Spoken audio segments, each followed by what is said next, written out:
Okay, everybody. Well, good afternoon, America, and welcome once again to the Meat and Potato Show, conservative talk and awesome rock. I am your host, Christopher Mader, and proving once again that the Meat and Potato Show is nationwide, calling all the way from California, my great guest, Republican presidential candidate from California, John Dummett. John, welcome to the show. How are you, sir? Well, I'm doing great, and thank you very much for having me on your show. Glad to be here. John, I was on Nick Larson's show a couple of weeks back. I was in the chat room, and Nick and I kind of met, and this is the thing I love about the social media and the social network, is that we met that way, and I heard you call in and talk to people, so I had to naturally get hold of you. And so, sir, I want to open up this show immediately, point blank. Our government is completely corrupt. It does not obey any of its laws that it imposes upon the citizens. There is no more redress of grievances. Any and all federal and state agencies, they're all involved in everyone's lives today. Private lives, we've got DSS, child services, schools, IRS, everybody is quite literally, and please excuse my French, they're up our proverbial you-know-what with a searchlight. Is the republic that this nation was founded upon and supposed to be, is it no longer with us? It's my opinion that the republic was taken over in a bloodless coup in 2008. That's my opinion. Who took over again? Say that again? Well, I would say that the cabal that runs it, the international banking communities, the liberals, they managed to worm their way in, and actually, I remember when it was declared that the conservatives had finally won. Actually, I think it's the liberal communists that won. Yeah, and the interesting thing is, I'm a member of the John Birch Society, and I get their magazine, New American. I don't know if you get that, but there was an interesting article in this last month's issue about the whole Federal Reserve, how it started, and I've read dozens of stories about that. Why did this start? What is their purpose? I know it's about a one-world government, but I mean, why? Why would somebody want to do that?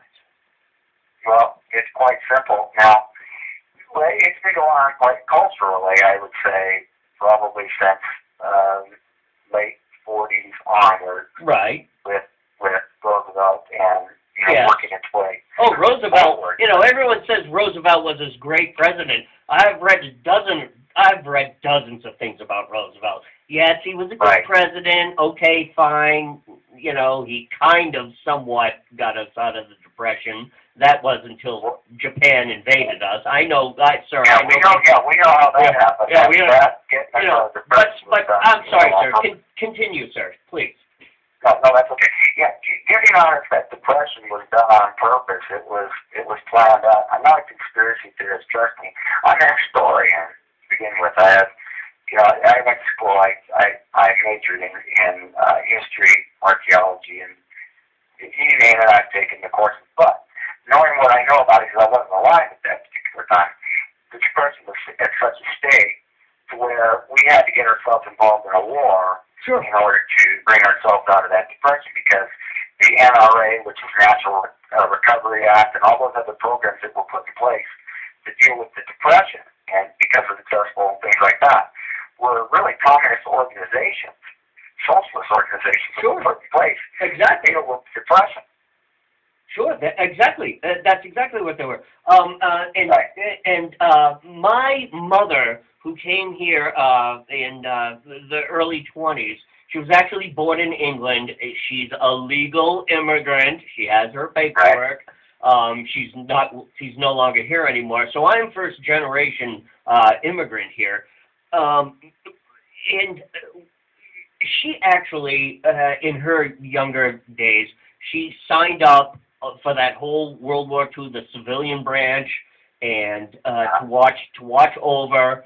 And this was the thing, though. She remembers those days, and she always talked about them, as most of our elder parents did, about the Depression, how they scrimped and saved, but then how everything changed. And I even think now that as my mother's no longer here, so I can't speak for her, but I am wondering if even at that point in time there was a hood, a wool pulled over everyone's head that, oh, we're in this depression, things are bad. Oh, and look, Germany, look, Japan attacked. Now, boom, now here we go. And it seems like we seem to keep going through this cycle. And please, sir, take it from there. Yeah, well, the reason why that happens is, we already dealt with the federal versus states' rights way back when the Federalist Papers were being discussed. And then, the states actually did manage to make sure that the federal government was conducted as such to where they couldn't be all powerful and over the rest of the states. Matter of fact, they were to be taking the second role as only being there to do 18 specific things and then make sure that the states got along together to where they could conduct commerce between themselves. But we all know what that turned out to be. What happened is the federal government gets flip-flopped. Everybody thinks the federal government is in charge and the states are in the secondary position. Right. But that's not true. Yeah. That's not true at all. Right. In fact, many of the states, it's so funny because, and I think it's because of union power also, that many of the states and the state legislatures, because they're in the unions also, they cede this power to the Fed. They say, oh, okay, well, we're going to get federal dollars, so let them just go ahead and do what they do. Right. Well, usually the federal government uses the carrot and stick method. If you do what we say, we'll give you your federal highway money, and if not, we'll withhold it. Right. And of course, we the people, we think we're representing those folks out there in Washington to represent us, but really what we're doing is electing all that's really only interested in maintaining power at our expense. So that's what we're dealing with. And, to go back to the Federal Reserve that we were talking about, that was the first part of the question you asked. That all became about because at the end of the Revolutionary War, we were broke as a nation. Matter of fact, the Constitution specifically states that the federal government is responsible for plenty of money, and it has to be based on something of intrinsic value, not paper. It has to be based on gold, silver, diamonds, whatever. Mm-hmm. But what they've done is they have to go outside. I'm talking about our founding fathers, outside of these independent banking agencies, people with money. And what they did is they make money out of nothing. I know, it's monopoly money. I know, it's quite literally made up out of thin air. It's nothing. Yeah, it's thin air. They lend it to us, and then we have to pay them back, the people. Now, I'm telling you right now, as a presidential candidate, and the president really has the authority with the stroke of a pen to make up the deficit. Well, with the stroke of a pen, because all he's doing is saying there was no money there. Yeah, it was fake anyway. We're not paying that nothing. There was nothing to begin with. And here's the thing. We could actually, because it's all fake, we could say to the Federal Reserve, oh, print $1 trillion bill. And okay, here you go. Here's 17 of them. It's like paying $17 for a bottle of wine. Here's 17 trillion. Unbelievable. It is unbelievable what they've managed to do. I call it the slow cooked fraud method. We have nobody to blame but ourselves.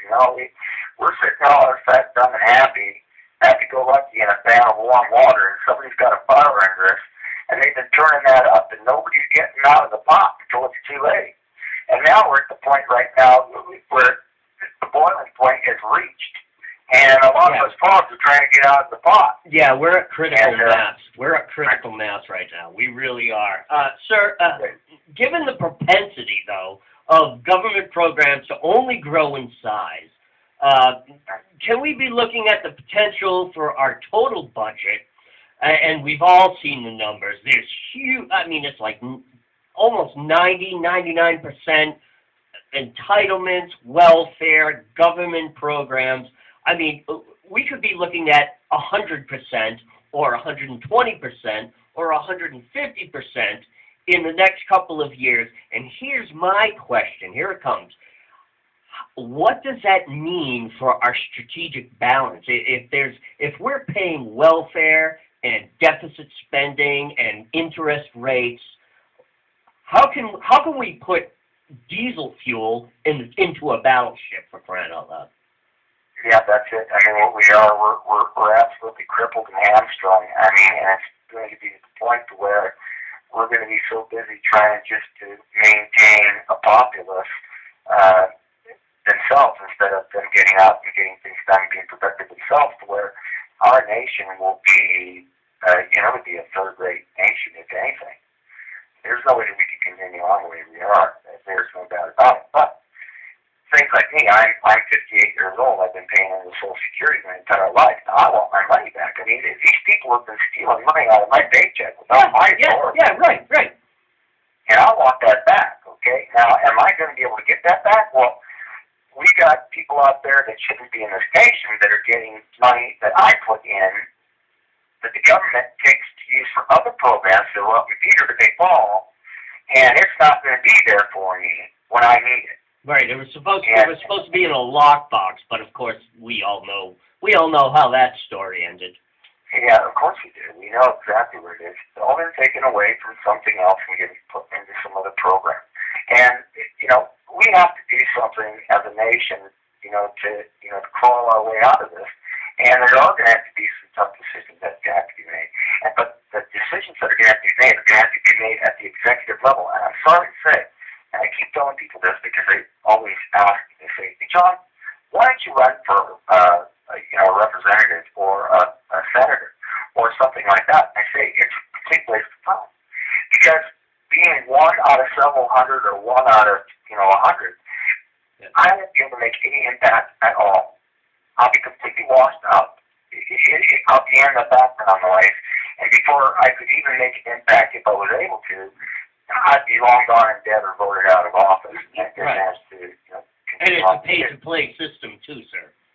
So right. You have to pay in, you have to support the RNC or the DNC, whichever right. you get into, and so you spend half your time, or if not most of your time, raising funds for the party and your next election, rather than actually trying to get things solved. Right. Well, at the executive level, there is a lot of power there, and I see this with a caveat, because I also understand it's sort of hypocritical, because in order to do the things that I would need to do in order to set things straight, and that's by nullifying a lot of these federal agencies, just getting rid of them, things that the executive branch has control over, and hamstring them and make them do it. I'm going to have to use executive power in order to do that. And a lot of people don't understand in this nation, but they've allowed it to happen, and that is that laws are made at the legislative level, and they're signed into law at the executive level, and that they're looked at the judiciary level if they're determined to be unconstitutional. Correct. Then if the law happens to be unconstitutional, the Supreme Court isn't supposed to say, this is the way it's supposed to be, this is the way the law is. Right. They're supposed to send the law back to the legislature and work its way back up through the whole process. Right. Now, what we've done is we completely got away from that whole system. That's why I'm a constitutionalist.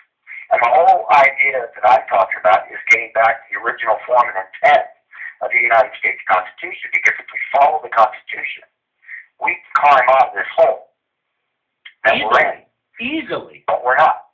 Yeah, easily. I mean, a trained monkey could do it. I mean, and I think several of the last presidents we had, their IQ wasn't much better than a trained monkey. let be honest with you. me stop you And there. that's both Democrats and Republicans. Let me stop you there. You just said executive order. Here's the thing. Right. We have a president now. See, years ago, a president would sign an executive order because it's an emergency.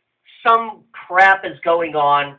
Something's got to be done. Boom. Cut through the red tape. Boom. This is my order. Get it done. End the story. Right. But now we have this president. I mean, it's like toilet paper. He's just throwing the stuff out there. So when you say, the legislature. so actually, here's the thing: is your opponents or anybody who might want to denigrate your idea will say, "Oh, he's going to sign executive orders. Oh, it's a taking of the power." It's like, no, you idiot. This other idiot has already taken that power. If I were running for president, I would say, no, I'm going to sign executive orders saying all that crap is no longer. Right. You got to return the power to the states, return the power to the Congress, return the power and the appropriations to the House. Take it from there, sir. That's exactly right. Now, you rescind everything that's been done at the executive level, not needed to run the executive branch. Okay, that's the whole thing. When the executive goes outside of the executive branch and makes a law that affects all of us, that is not how laws are made. Going in there as the president and rescinding all those executive orders that infringes upon the rights and the duties of the states and the legislature to do their duty is constitutional. And that's what you need to do. That's what you need if somebody's going to come in as a constitutionalist and not as a party politician. I'm a Republican, okay? I'm a conservative. But I am a constitutionalist first and foremost. So, and I'm a states' rights advocate. I understand everything about that. So that's the whole idea of getting in there. And if, say, perchance, the House of Representatives or the Senate comes up there and says, well, we're going to get a 2/3 majority and override your veto or whatever you happen to do, then I can go before the American public and let them know, because the executive right now isn't telling you how you're being, tattooed. Now, they're not telling you at all. Now, it's secret. Now, here's the thing about, again, more presidential directives, executive orders. One of the big things that's going on in our government is that our police force has become more violent. Our police force. Let me finish this. I'll bring the whole thing into context here, because I've been doing the show for a long time and I follow lots of information. Our police force is more violent. They are more militarized. It imposes its will upon civilians, even while practicing the most fundamental right of freedom of speech. We saw the government shutdown where they just denied veterans, and they were met with police force. Now, we're not talking about the 1960s, the revolutionaries that were back in the day, and from my standpoint, I think in terms of, as much as I might not agree with what they're saying, the police were very violent. But it's common today. No longer can we say that, it's an isolated incident. But it does not recognize, the general, there are many good cops. It's in every state. It's in every county. It's everywhere. We have small towns buying MRAPs, tanks, shredded vehicles. Civilians are terrorized for filming and violently assaulted from the police. And they're assaulted for asking the most basic questions. And here's the thing also, is that a person can be arrested for resisting arrest. Well, I'm just standing here. Well, you're resisting arrest. Wait a minute. Don't I have to actually be arrested for something and then fight you? And then you can charge me for resisting arrest? Oh, no. You're saying no to us. So, boom, you are arrested for resisting arrest. How do we peel this back? how do we restore the role of law enforcement back to actually serving the public good? Yeah, it's good. But well, I can tell you right now, it's not going to happen overnight. I'll tell you that. No, it's going to take a long time. It took a long time to get here, so it's going to take a long time to go away. All right. What we have to do is we have to start dismantling agencies that shouldn't be there, that are unconstitutional, the NSA, stuff like that, GSA, organizations that the federal government has set up. We have to demilitarize, our federal government. And I mean, in a way, not our military. And I'm talking about the militarized police force that Barack Obama's managed to, surround himself with. It's incredible, sir. It's incredible, sir. Yeah, unbelievable. So that's one thing that we have to rid ourselves. And then what we have to do is focus our attention on getting power back into the hands of the individual states and the people at the local level and at the county and the state level. Let the people from there decide how they're going to run their nation, because essentially that's what a state is. Yeah, independent nations that we've all united together to become one super nation. But people don't understand that the states are really, really independent. They have their own constitutions, they have their own laws, they have their own things that they can do. The federal government only has 18 things that they can do, but of course they took that back. Sure, so we have to get back to answering in the federal government. But again, it brings me back to my earlier question here, is that some of the states actually, because of federal dollars, they're actually saying, okay, yeah, well, we'd love a new MRAP. Yeah, we'd love a new treaded vehicle. Yes, we've got all this. Isn't that one? And what's this new gift coming from the federal government? We have Bradley fighting vehicles in our major cities now. And they're not painted camouflage like the military. No, they're painted black, and they've got, PD, whatever town you are. Worcester, I'm here in Worcester, Massachusetts, so it would say WPD on the side of an MRAP. And it's like, really? Seriously? What do you need this for? It's like, hello. Let me tell you an interesting story. I live in Worcester. I live in a decent neighborhood, but because it's an inner city area, there's gang stuff that goes on around here. There was a gang fight going on down the street. Like, literally, I could stand on my porch and I could watch this from afar. People, the neighbors called, everyone called. Cops never showed up. They never showed up. So I'm thinking to myself, okay, we've got these MRAPs and track-TED vehicles. It's like, okay, why aren't these showing up to get these gangs out of here?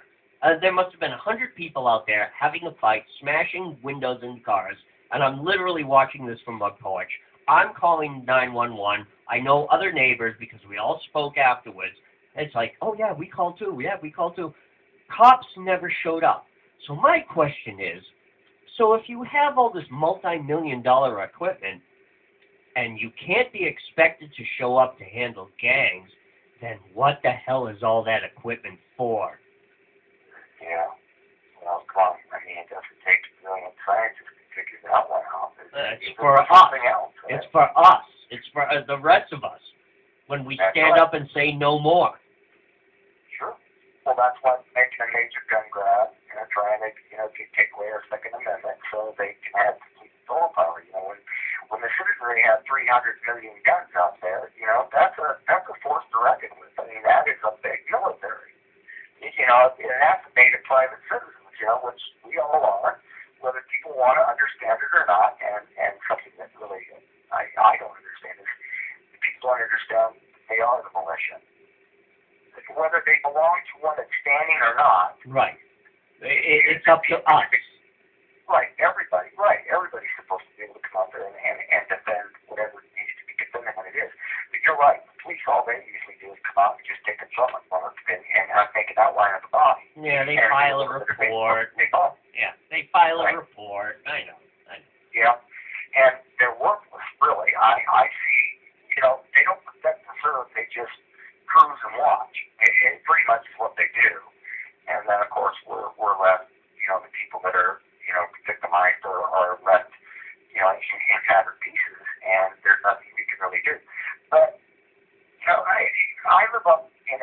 county where we have sheriff's department, and they're pretty thinned out, and I don't really see any militarization for to act against the citizenry in my particular area. Now I understand that a lot of that's going on in a lot of other areas. When I heard from people, and I talk to people across the nation, and I don't doubt that it's going on.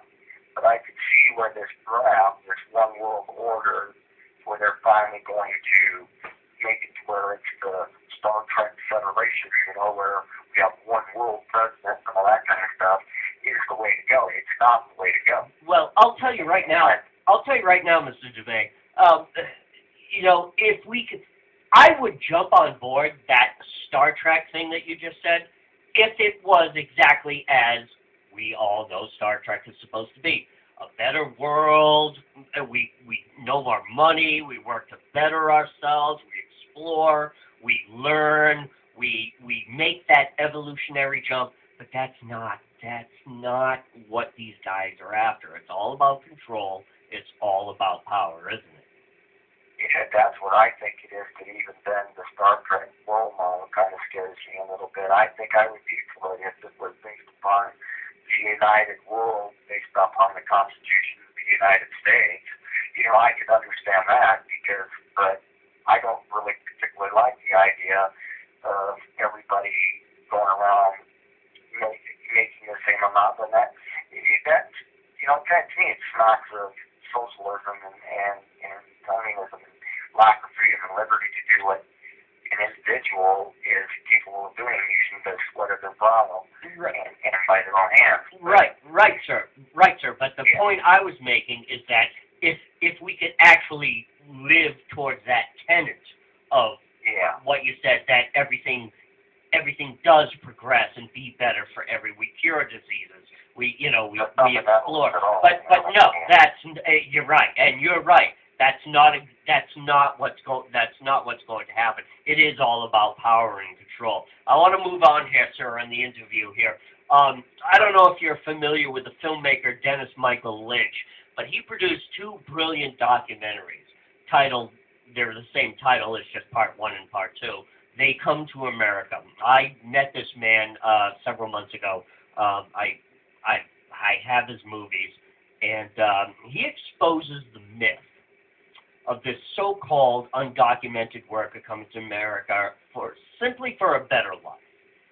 He proves that there is a viable threat of a terrorist attack sprung up from our own soil because of our open border.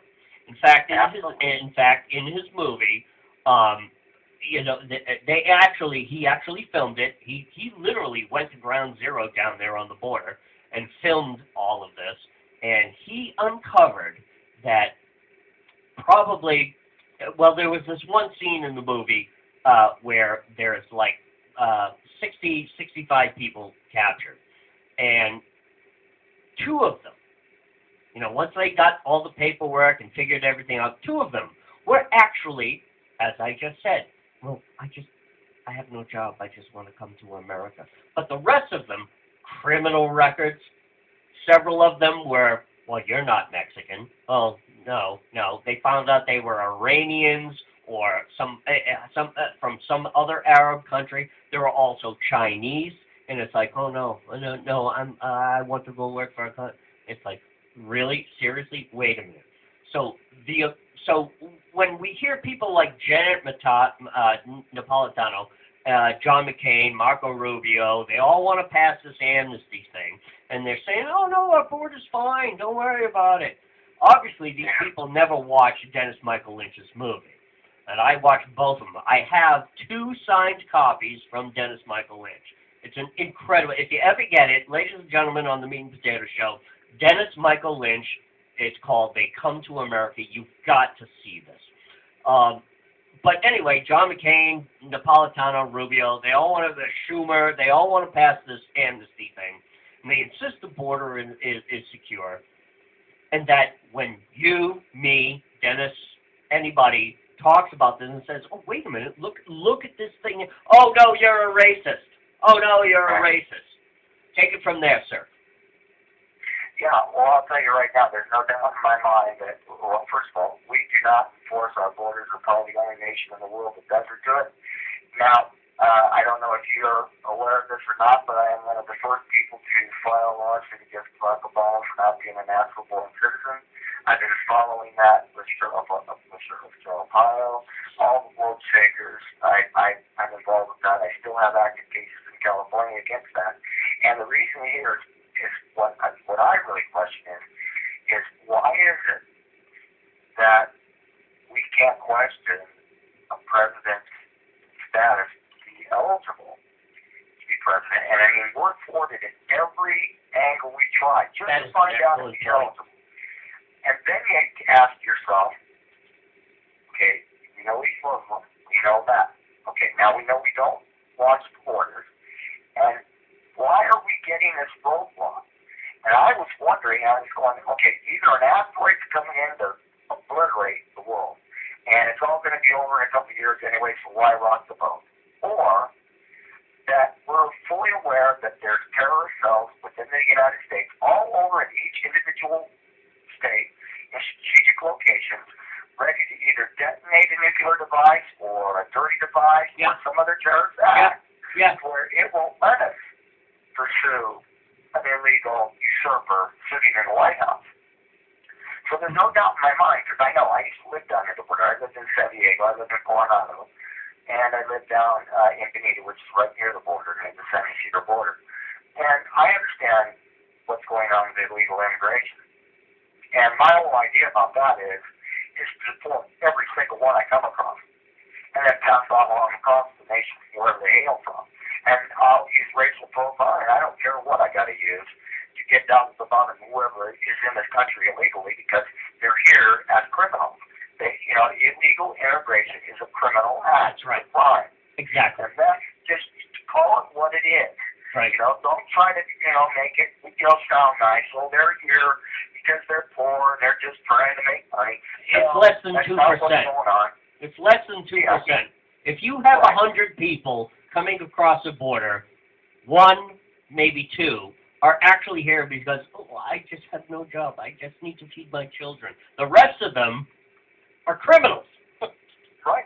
Oh, yeah. I mean, in California alone, we spend so much money to educate, medicate, and incarcerate illegal immigrants that if we were just to get rid of every one of them, we would be in the black economically overnight. Completely overnight. And that's how pervasive and I just understand that white people are going to be overtaken within the next couple of months by the Hispanic population in California. Well, exactly. In fact, I've been doing this show for a long time. I do tons of research. I've said that before. I will say it again. That there's between, all right, I'm going to use race here. White people, this is my show. I can do what I want. White people, they have 1 kid, 2 kids, maybe 3 kids. Christians tend to have a little more. Okay, fine. But demographically and geographically, the numbers are small. And there are reports that in Europe that, white Europeans, it's the same thing. They're having 1, 2 kids, whatever. But everybody else, they're having 7, 8 kids. They marry 2 wives, 3 wives. They have 7, 8 more kids. And that population it's like the shuttle going off at Cape Canaveral. Right. Yep. It's just like an atom bomb chain reaction. I mean, it's out of control, and we have to do something about our immigration problem. We have to enforce our borders immediately. We have to get rid of the people that don't belong here. Don't give them amnesty. You don't reward a crime with a reward. You actually send them out where they need to be, and of course, I know all the ramifications of anchor babies and stuff like that. That could be handled, but we have a government right now that the 14th. The 14th Amendment doesn't cover that. The 14th Amendment, you're a constitutionalist, you'll know what I'm saying here. The 14th Amendment covers the black slavery thing, that because you were here and because you were born here, you are now a citizen. That's under the 14th Amendment. And so, but here's the thing, is all these other people come in and say, oh, I just squatted a kid out on 5 feet beyond the Arizona border, and, oh, now I'm a citizen. No, that's not what the 14th Amendment was supposed to be.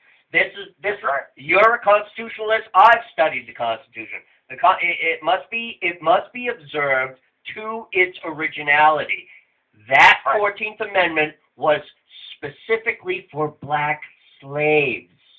That's right. Absolutely. Absolutely. And we do have immigration policies. You know, the last one was the Immigration Act of '66. But, you know, we do allow legal immigration into this country. Of course we do. It's not the numbers. Yeah, this entire nation was built on legal immigration. That's right. I just told you, I'm first generation. My mom came from England. I'm first generation. Hello? Well, we immigrated to this country in the 1600s, so it wasn't even a nation when we first came here, my family.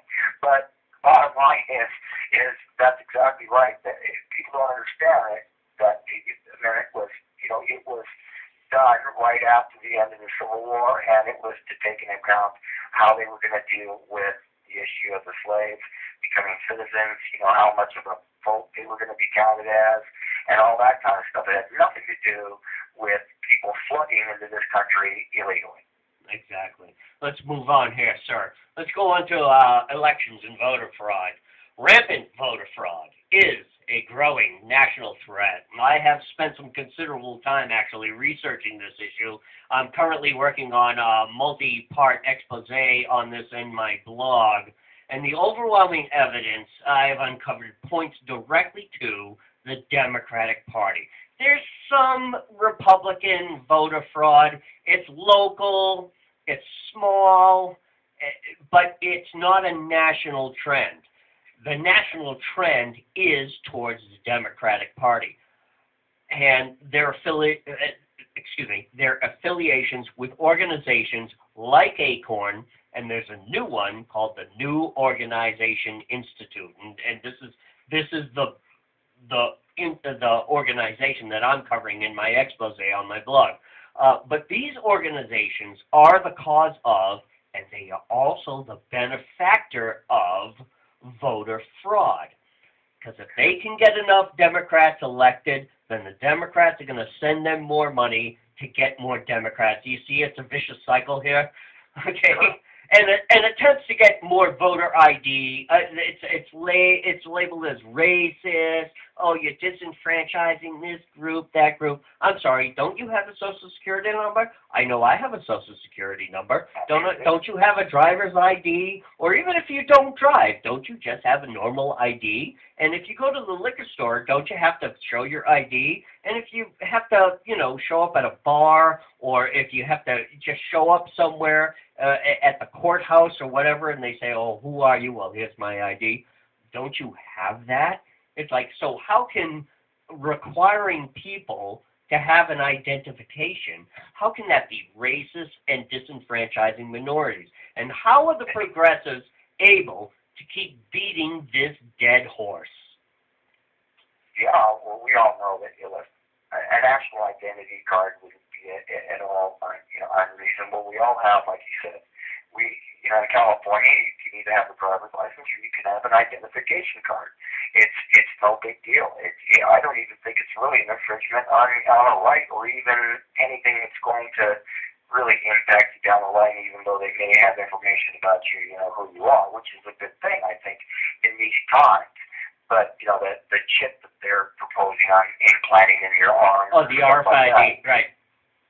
Yeah, I say absolutely not. I mean, anybody tries to put the chip in me, they're going to have a knuckle sandwich in their mouth, or they're going to have to do it when I pass out, and I'll chop my arm off. Yeah, and I'm not talking about that. And we're going to get that to the RFID. We're going to get into Obamacare and that in a couple of minutes. I'm just talking about simple ID, like, yeah, here you go, here's my card, this is who I am. Yep, I live at this address, and there I am. Right, there's nothing wrong with that. Yeah, really, seriously. You get pulled over on the side of the street, don't you have to show your ID? It's like, yep, this is who I am.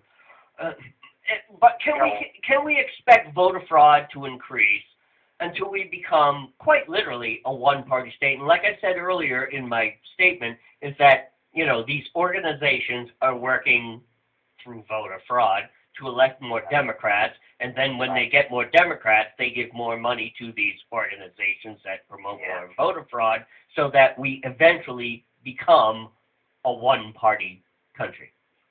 Well, we shouldn't even be a party, period. I mean, this nation, it didn't start off that way. You elected the best person for the job. There's no real need for parties, per se.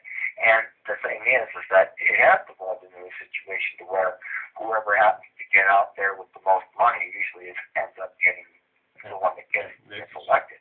But, like I said, I'm a Republican, but I'm definitely against both parties right now because I think they form themselves into a single oligarchy. Yep. And it really is. Yep.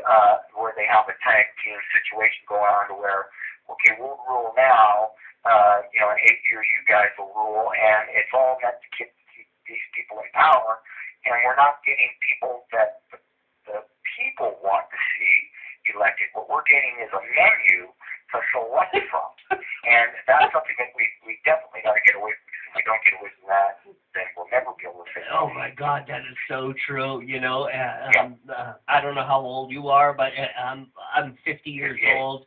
It's the same thing. You and I are in the same gen, so it's we've seen this so many times. It's like one side, the other side, one side.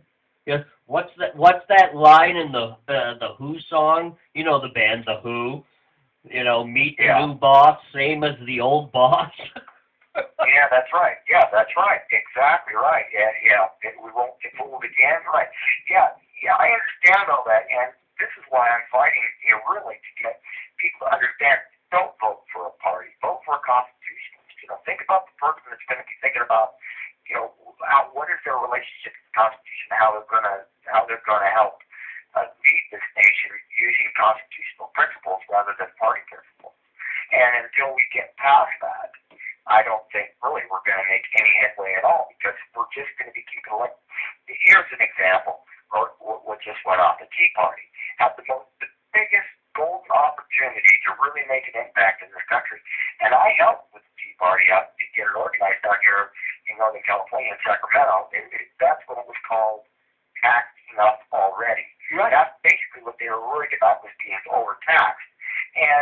But what it's done is the Tea Party allowed themselves to be co-opted by the Republican Party. Right. So now if you have your Tea Party person, who are you going to vote for? They'll say Christie, Cruz, Taylor. Sure. Yeah. And it's a Republican. Yeah. Well, wait a minute.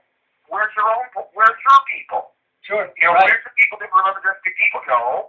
The Republicans co-opted it, and they skillfully did that.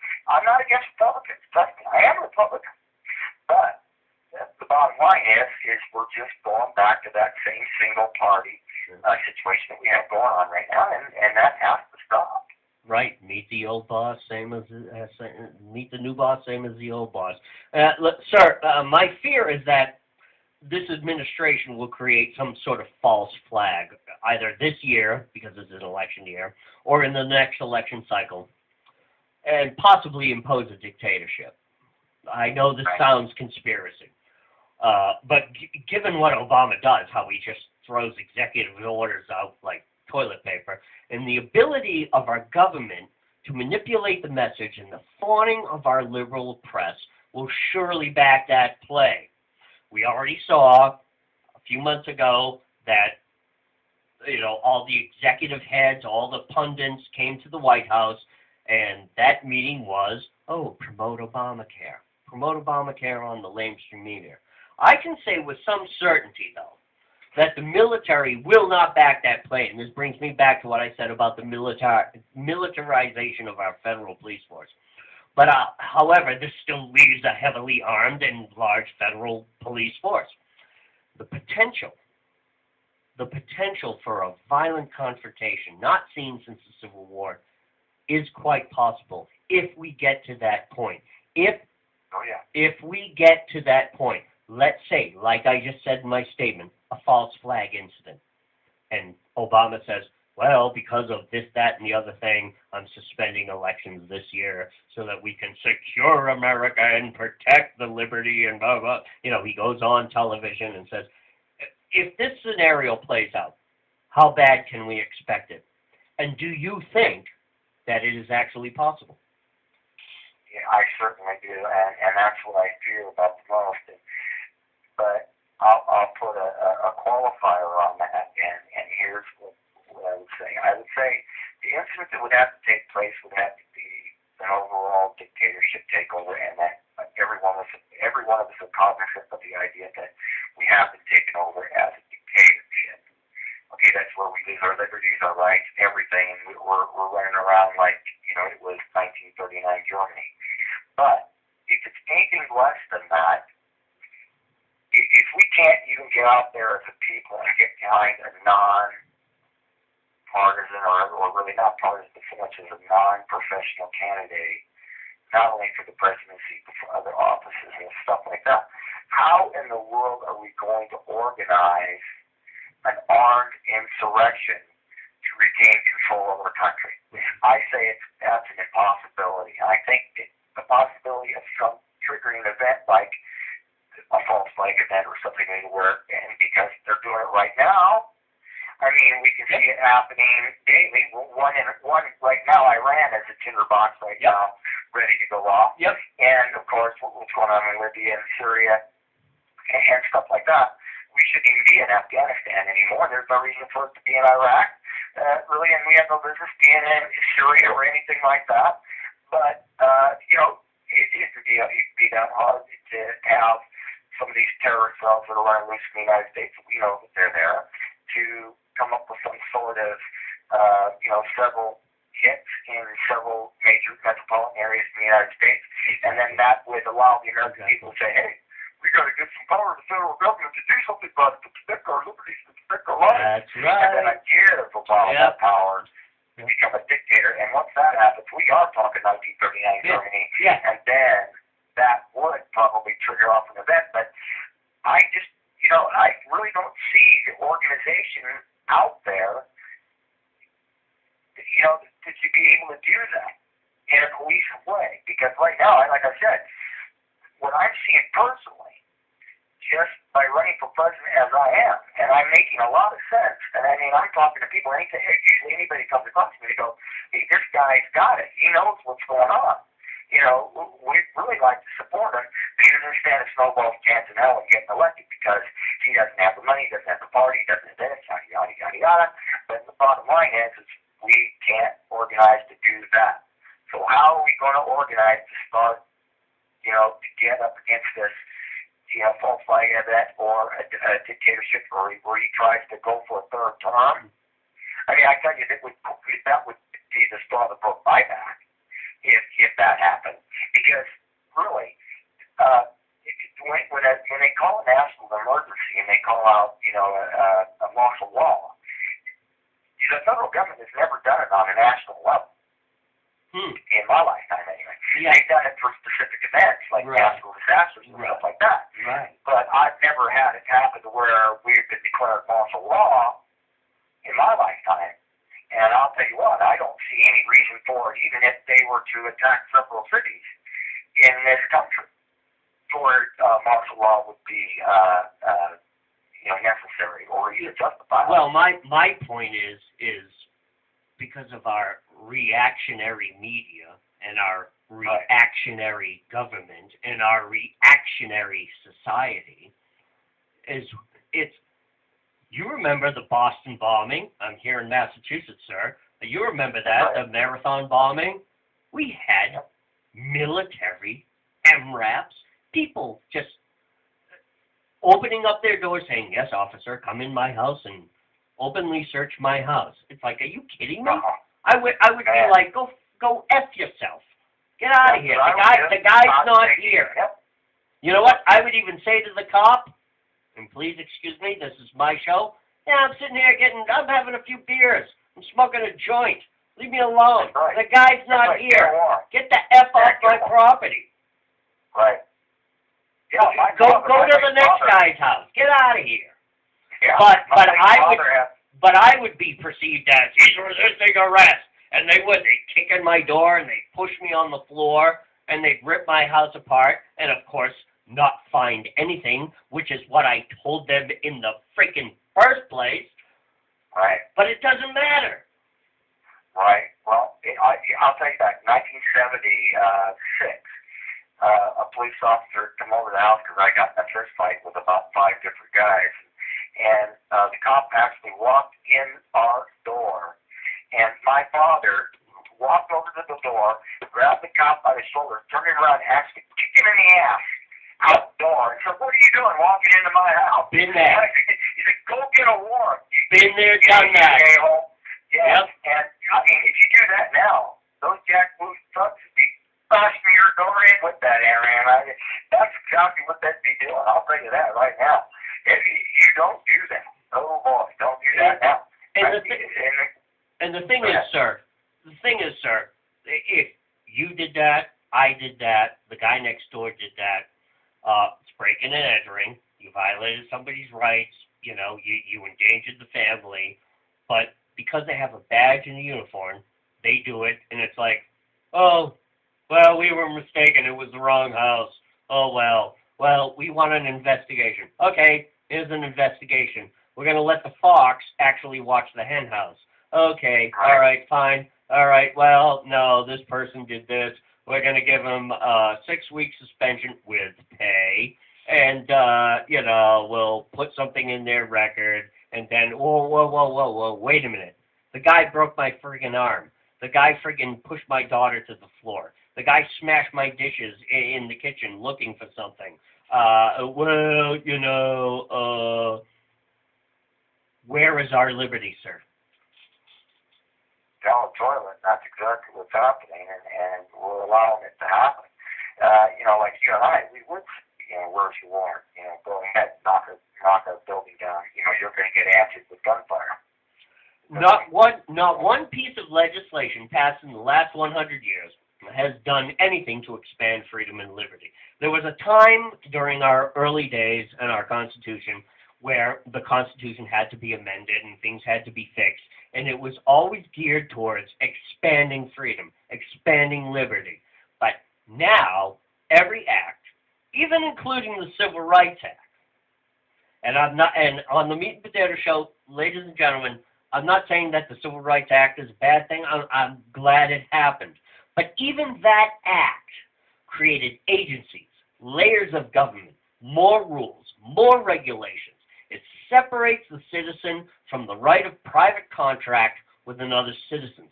States' rights are severely diminished in favor of an all-encompassing umbrella federal statute. Everything liberty-conscious Americans have warned us about, including the Affordable Health Care Act, it's all being revealed. It's all now a top-down, more fed, more regs, more restrictions. You know, it's, you know, as I go to the beach with my kids, and the lifeguards there, you can't do this, you can't do that, you can't do this. And I look at them and I say, yeah, it's more rules than it is fun, isn't it? I mean, how large of a win is this for socialists, and how large of a win is it for socialism? I say it's a complete victory for the socialists, to be honest with you, Yeah. because I'm out here. We can't even go to our own state parks now without paying a fortune. Yeah, it's more rules than it is fun. Yeah, you can't have fun anymore.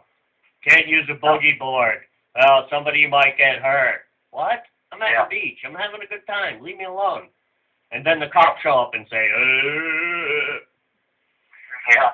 Yeah, it used to be we could go down to the beach where I was down in Coronado. You could go down there, you could walk the beach at 2 o'clock in the morning. At 9 o'clock at night now, it's closed. Yep. So it's completely closed. You can't even walk on it. What for? And here it's for your safety. What do you mean my safety? You know, I get out there with, you know, patrol the beach. You know, what are we paying you for? You know, I should be able to walk wherever I want to walk without having to pay money to do it. Unless, of course, it's a, you know, private institution like Disneyland. You know, public land is public land. That's right. We should be able to enjoy that, you know, as all citizens should. That's what we pay taxes for. That's there for. Yeah. Oh yeah, it's just miserable for our. Well, I fear for our posterity is what I fear for most, and that's what I'm fighting for. I'm not really fighting for my generation. I'm fighting for the generations to come, because my generation is not going to see these massive changes that are going to have to take place if we're going to enjoy liberty and freedom anymore, where this experiment in freedom and liberty is going to be a success, instead of just lasting, 200 years and plus, and then fizzling out like a little firecracker didn't go off. But the bottom line is we need to get in there, roll our sleeves up, and everybody get together and start electing somebody that doesn't represent this cabal that's out there. And we all know who they are. We know who they are, and that's the sick thing about it. And I've said on past interviews, and I'm going to say it again. I know my listeners and people are going to be like, "Oh, here he goes again." I've always said this is the most transparent administration we've ever had. They lie to us. We know they're lying to us. They know that we know that they're lying to us, and then they go ahead and do it anyway, and then we reelect them again, and then it all happens all over again. Thus, the transparency. Yeah. Well, actually, there's no absolute transparency. Now, I'll tell you what, in my administration, it would be transparent, because the bottom line is that the president is the employee of the people. He doesn't rule, as a potentate. He's an employee of the United States of America, and the people have a right to know, within reasonable bounds, national security. Right, national security, sure. Right. But anything that affects people financially, anything that affects their liberties, their freedoms, anything that stops them from doing what they want to do, free of government intrusion, they have a right to know. But right now we don't. We have absolutely no rights. And here, I'm sorry. I gave a speech in Washington at the White House in September 19th of last year, and I had total knee replacement surgery, and I had a titanium plate. I had a titanium knee. And I went through that device that they got at the airport, and I shut it off like it was Christmas time.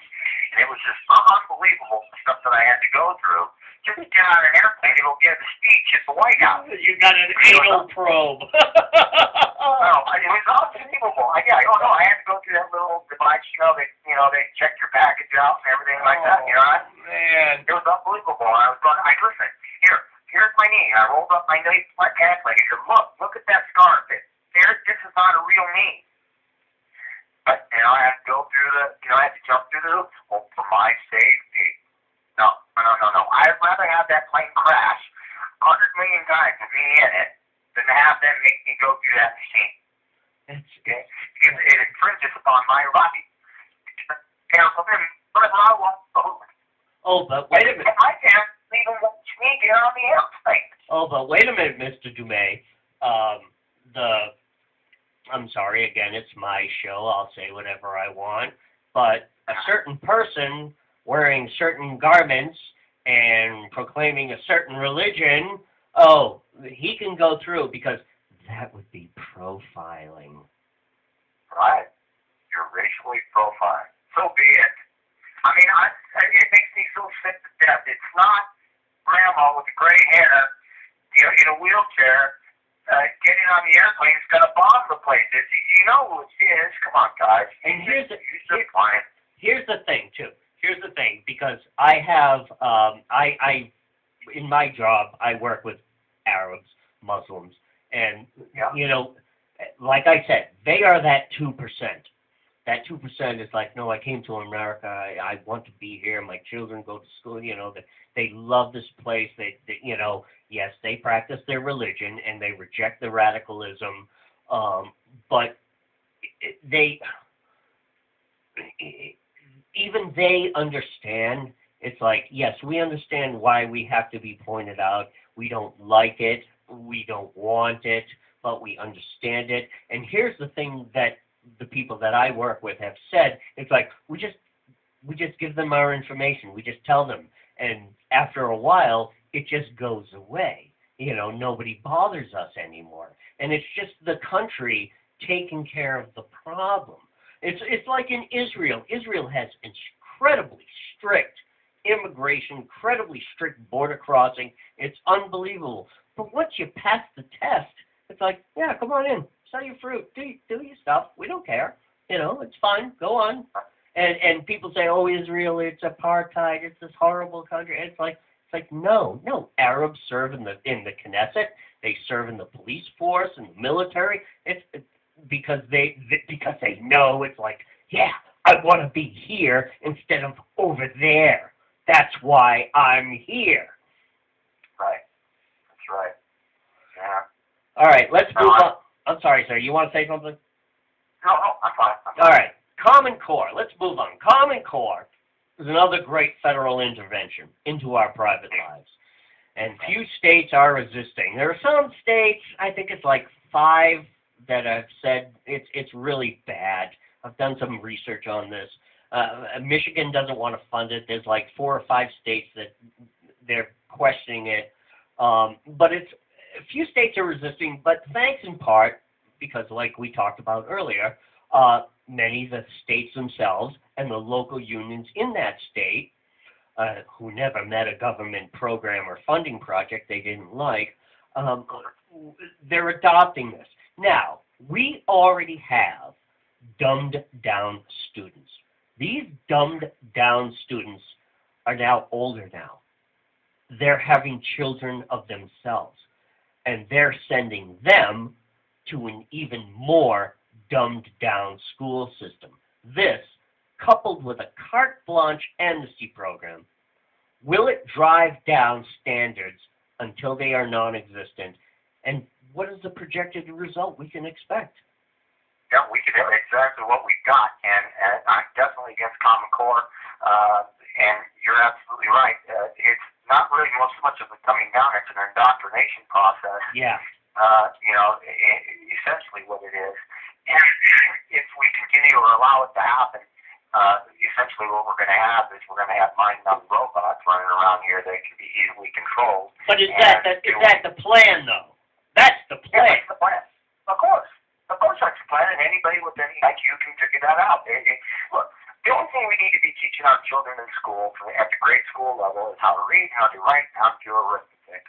When they get into high school, then they're exposed to these social issues that, the kids have to understand, like Johnny has 2 daddies or something like that, or whatever, homosexuality, whatever the issue you want to talk about.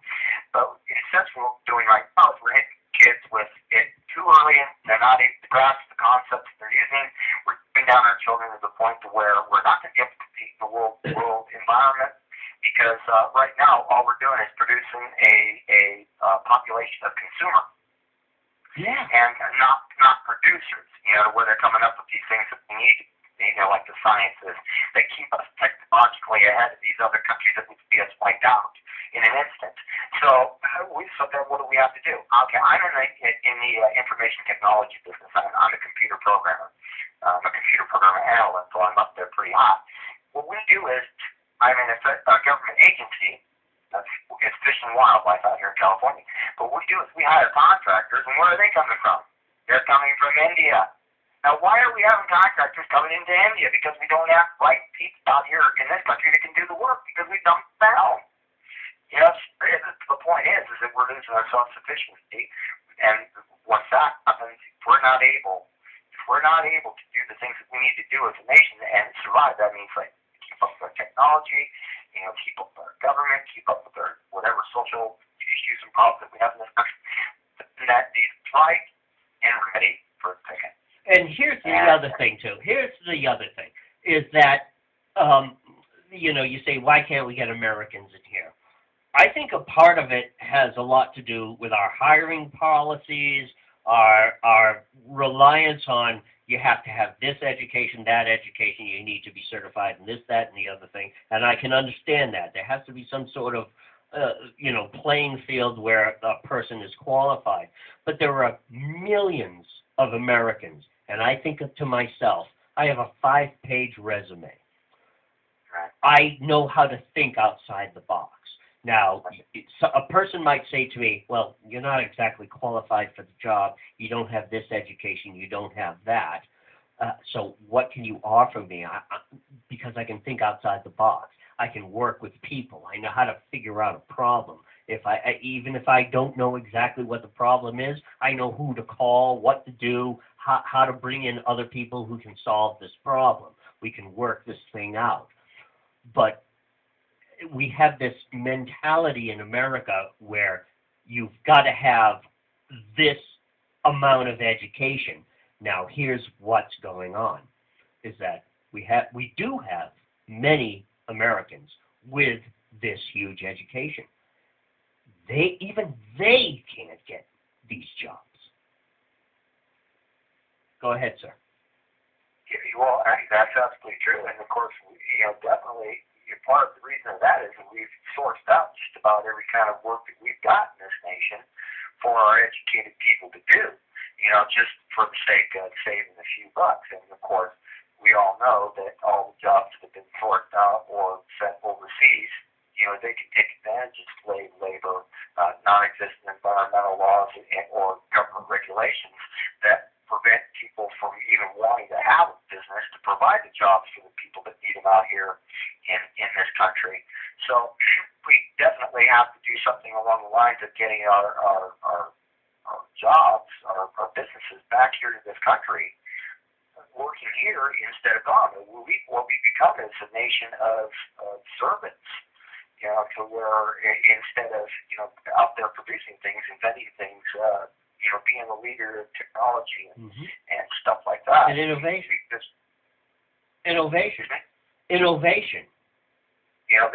absolutely. And let me tell you my personal story. I didn't go to college.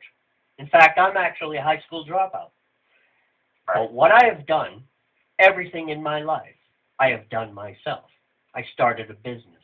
I went to work for a while, learned a trade. Back in the day when you could still learn a trade. I took that education, hands-on. I have broken bones from that hands-on experience.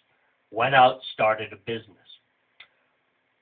This radio show that I do here, I was, by hit or miss, I ended up on a radio station here in Worcester. After about 4 years, I ended up getting fired from that because, I'm a right-wing guy, and so they don't like that. But I could have sat there and said, oh, poor me. No, you know what I did? I went out, worked, saved some money, bought some equipment, got some things together, got on the social network, built the show, and now my show, which I started in 2008 at the radio station, which I got fired from, I rebirthed that thing to where I am today. Now, like I just said to you, you got to be college educated. You got to have this. You got to have that. And it's like, I think to myself, it's like, seriously, a guy like me who starts his own radio show, who builds his own equipment and does his own thing, are you serious? I can't get a job because I don't. Do you see my point, sir? Absolutely. No, listen. Intelligence or ability or innovativeness or anything like that has nothing to do with education. Really, all education did for me was just teach me how to run. That's all it really did. Exactly. Everything I have ever learned came after school. Like I said, I told you I dropped out of school. What did I do? Went and got a trade job. Learned. After that trade job, started a business. Learned. Got into radio. Learned. Started doing the meat and potato show. Learned. Research. Do you know how much research I have to do? Just getting ready for this interview with you, sir, right now, took 2 weeks of just reading and just getting ready for this. And now I have another interview next week, so I've got a plethora of information in the back of my head ready for the next interview next week. Are you telling me I can't get a job? No, I'm telling you, you should be able to get any job you want. I mean, really, honestly. I mean, well, okay, a nuclear scientist, okay. Oh, okay. Yeah, no, that's not what I'm talking about, right? Yeah, I know what you're talking about, but no, you should be able to get a job, and you shouldn't have to go working at a Jack in the Box either. I mean, the amount of, it's called the School of Hard Knocks. I mean, that education right there is probably worth more than the education that I got at San Diego State or UCLA. Sure. I'll tell you that right now. I too got a trade. I learned to be a welder. My dad said, son, get yourself an education, but go get a trade. Right. You know, learn to do something. And I did. And I burned myself, and I said, okay, I'm going to use my brain now. I'm not going to burn myself up. But I can always fall back upon that, trade if I ever need to go out and get a job. Right. If the proverbial crap hits a fan, you know how to turn a wrench. That's right. Exactly. Like I say, I could tear apart a space shuttle and put it back together. Sure, right, exactly. And even though I wouldn't know how to tear apart a space shuttle, you could come to me and say, hey, Chris, can you look this thing up? I'll be like, yeah, buddy, I'll get back to you in 5 minutes, with the information. We could all do that. This is what America used to be. It didn't matter. Yeah, I mean, think about it. World War II. They had not only college-educated people, but just average Americans served in battle. It's like, okay, you're educated, so you can think outside the box, yeah, but you grew up on the streets, so you can also think outside the box. So, okay, you plan the strategy, and I'll figure out a way how to get that strategy done. That's how we did it. That's how this entire country was built. This entire country was built upon people. Yes, we had educated people who came here and wrote our Constitution and got our government, but it was the uneducated people who again, broken fingers from just doing their job. It's like, yeah, I can build you that. Yeah, we'll set that up. Right. Yeah, we know how to do that. Yep. Unbelievable. I don't disagree with you at all. Not at all. Believe me, I have nothing but admiration and respect for the real backbone of this country, and that is the people that have come through the School of Hard Knocks and are doers instead of talkers. On that way, that's what I argue about. People say, well, yeah, how dare you have the temerity to think that you could run for president of the United States? Well, I'll tell you the reason why. Because I can do the job. Okay, there's no doubt I can do the job, and I'll do the job right. Abraham Lincoln had a 7th grade education, and he friggin' served as a war president. Right, absolutely, yeah. Education and intelligence and ability are two different animals. I mean, they're really not even really connected. It's what you got to do. Now, like my job, I have to have a college degree in order to do it. So, do you need a college degree to do my job? No, you don't. You don't need that college degree to do my job. But of course, they require that I have a college degree to do that job.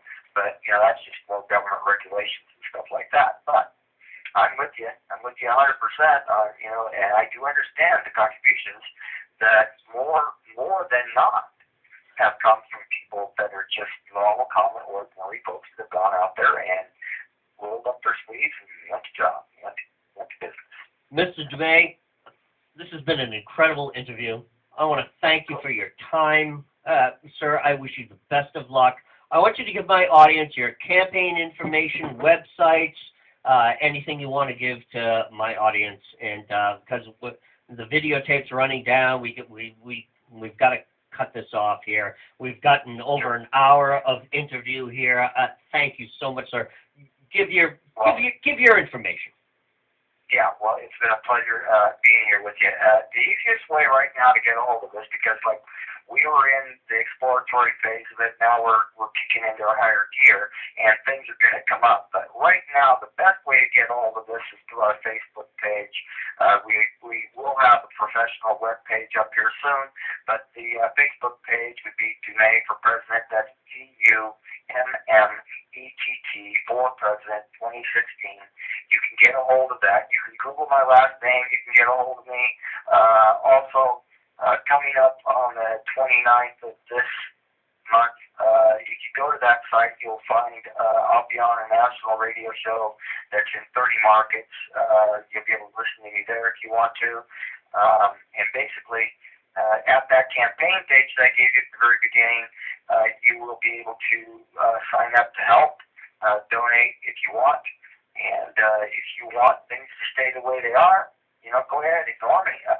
Just go ahead with whatever plan you got. I say exercise your franchise, because if you don't do that, get out there and vote, then there's no excuse for that. And John, I just ask you to take a look at me, check me out, because I am a veteran. Believe me, I'm one of the guys that went after Barack Obama at the very get-go, and I still am in pursuit of him, even though it does look like he's going to end up, serving his terms. But I'm going to do everything I can to nullify everything that we get rid of, should I reach the White House. Actually, but definitely, it's been an absolute pleasure being on your show. And anybody wants to get in contact with me, I will talk to them. I'm one of those 2 candidates that will answer you personally. It may take me a little bit to get to you. I do get thousands of emails a day, believe it or not. And I do get to everybody sometime or other. John, get back to them. John, what I will do when I go over this video, I don't edit the video. Everything that we just talked about is going out live. It's going to be unedited. So what I do is I annotate, and so as I go through the video, I back up statements I make, statements you make, with facts, historical points, and I will post up all of your information, your any internet information that you have. I've been in touch with Nick Larson, and so he and I will get all that together. You know what? It's funny. I'm supposed to end the interview here, but I've got to ask. I always forget a question. This is just what happens. I've been doing this for multiple years, but it just happens all the time. This president, we all know he's violating laws. We have the question of his legitimacy as a president. I'm wondering, and there's also moral. My son is over here. There's moral legitimacy and moral questions that we have to ask him. But if he doesn't impose a dictatorship, let's say we have a normal election and boom, another new president is elected. Do you think that possibly, maybe, somebody, somewhere will have the temerity to file charges against Holder, him, Napolitano, Clinton, Hillary Clinton,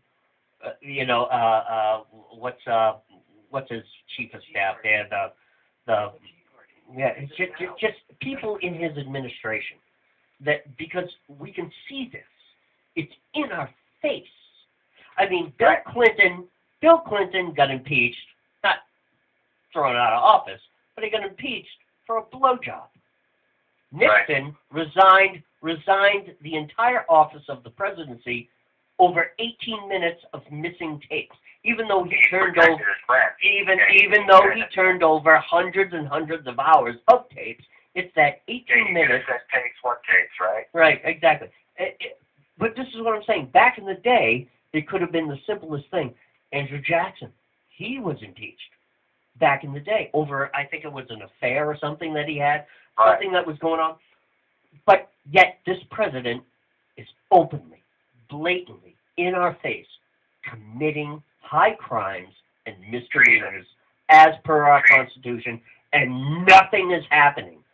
Can you see the potential, after he gets out, if he gets out, of potential indictments? Indictments? Well, I'll tell you right now, I can tell you as quick as I can say Jack Daniels that I'll already have a lawsuit ready for him. Sure. I've already explored it already, and I got the attorneys to back me up. Matter of fact, if Ted Cruz tries to run for president of the United States, we already have a suit ready to go after him because he's not eligible to be president. So yeah, I can tell you definitely, bona fide, that there will be a suit going after him for high crimes and misdemeanors, and on top of that, treason. Because I believe he's committed treason against this country. First of all, by just being elected president, knowing that he is a Kenyan citizen, and not eligible. Right. That's enough. That's enough. That You're fading out there. And so, I'm going to do something about it myself. I don't know if anybody in the government, I'll tell you right now, if it's going to be left up, say I'm not elected and I'm not anywhere around there, I can tell you if your garden variety Republican happens to get elected, I don't know who that's going to be. I can't really see who's out there. I think Hillary may try to run against him. Right. I don't think there's anybody out there that believes it. You know what they're going to say? Let bygones be bygones. We have to come together as Americans. Start things out and move on forward. That's what we're going to get.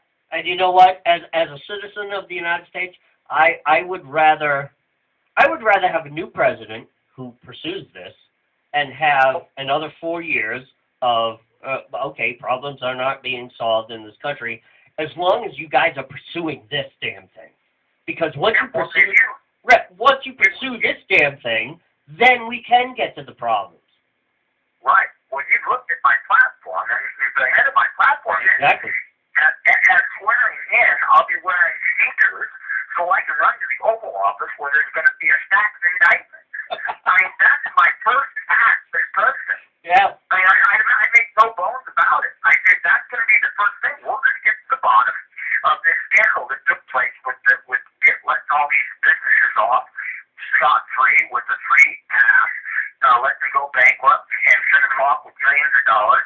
You know, the banking industry and all that stuff. When Obama first took office, people don't remember that. I remember that. Mr. Dummett, thank you so much, sir. God bless you. You're coming back on the show. I'll talk to Nick.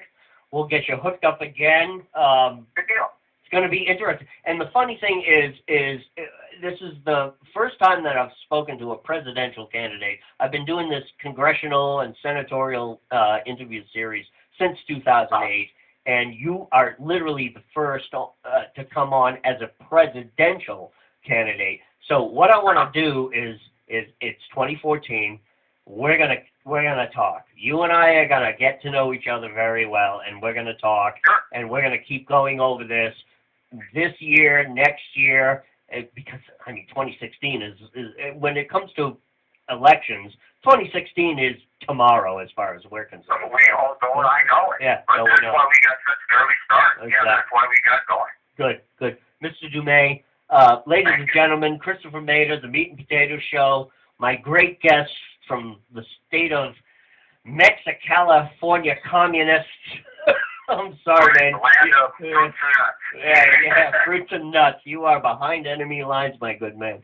Thank you so much, sir. I will talk to you on the flip side. Okay, thank you very much. Have a good one. God bless you. God bless America. Thank you, sir. Yep. Well, there you go, folks. John Dummett calling in from California. This is what I do on the Meat and Potato Show. I just find these people. They come on the show. This is what we do. Chris, I thought it might be worth mentioning that when you guys are talking about Lincoln having only a 7th grade education, being president, the 7th grade education back then is probably better than what I got. And Kenny, my son Kenny makes a great point, is that the 7th grade education back in 18 whatever when Lincoln was elected. Have you ever seen a test from just even? Oh, it's amazing! It's amazing. I'm looking at that. I'm thinking, well, I should know this, but I don't. You know, and you're an intelligent person. I'm an intelligent person. But you're right. It was a whole different paradigm. It was a whole different way of life back in the day. But the education per state taught you shit that was relevant per state. That's the thing. And this is what's wrong with our education today, is that everything is like this federal, we just want to have this standard that's going on. Yeah, the but standard, but you're right. Standard. You're dumbing everybody down. You're right, though. You said it yourself. You have these. One, you have a constantly declining educational system that is just slowly declining into idiocracy. Yeah, they are. And the more kids that actually attend this that are the spawn of the other people that already went through this, and it's just gradually getting dumber and dumber and dumber, we're fucked. We are. Ladies and gentlemen, Meat and Potato Show, conservative talk, awesome rock. This is what we do here. This is what we do. Ladies and gentlemen, God bless America. Matter of fact, Thank you. Look up Democracy. Look up what? I think the movie is called Democracy. It's D-U-M-B.